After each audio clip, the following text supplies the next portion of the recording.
വണ്ടി നിന്ന് കഴിഞ്ഞാൽ ഏത് ഗിയറിൽ എടുക്കണം? ഫസ്റ്റ് ഗിയറിൽ. ഫസ്റ്റ് ഗിയറിൽ കയറ്റം കയറുമ്പം എന്ത് പോയിന്റ് നിർത്തണം? വൈബ്രേഷൻ പോയിന്റ് അല്ലെങ്കിൽ വൈറ്റിംഗ് പോയിന്റ് അല്ലെങ്കിൽ ഹാഫ് ക്ലച്ച് എന്ന് പറയും. ഇനി എന്താ ചെയ്യണ്ടേ? പതുക്കെ വിട്ട് നോക്കി വണ്ടി വൈബ്രേഷൻ പോയിന്റ് ആയില്ലേ, പുറകോട്ട് പോകാൻ ചാൻസ് ഉണ്ട്. അതുകൊണ്ടാണ് ഞാൻ ബ്രേക്കിന് എങ്ങനെ കാലെടുക്കാൻ പറഞ്ഞേ? പതുക്കെ എടുക്കാൻ പറഞ്ഞു. പതുക്കെ എടുത്ത് നോക്കി ബാക്കിലേക്ക് ഇറങ്ങുന്നുണ്ട്. അപ്പൊ എന്ത് ചെയ്യണം? ഒരു സ്വല്പം കൂടി ഒന്ന് വിട്ടു നോക്കണം. അപ്പൊ ഒന്നും കൂടെ വൈബ്രേറ്റ് ആവാൻ വേണ്ടി. ഇനി ബ്രേക്കിന് ഒന്ന് കാലെടുത്ത് നോക്കിയേ, എടുത്ത് നോക്കും.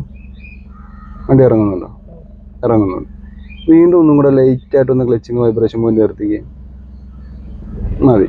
ഇനി ബ്രേക്കിൽ നിന്ന് കാലെടുത്തേ. വണ്ടി മുന്നോട്ട് പോകാൻ നിൽക്കുന്ന പോലെ തോന്നും. എന്നാൽ ലൈറ്റ് ആയിട്ട് എന്ത് ചെയ്യണം? ആക്സിലേറ്ററും കൂടെ കൊടുക്കണം, ലൈറ്റ് ആയിട്ട്.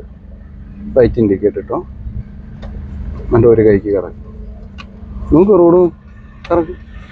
ഇരിക്കുന്ന റോഡിൻ്റെ ഇടതുവശം റോഡ് നോക്കും. മനസ്സിലായോ?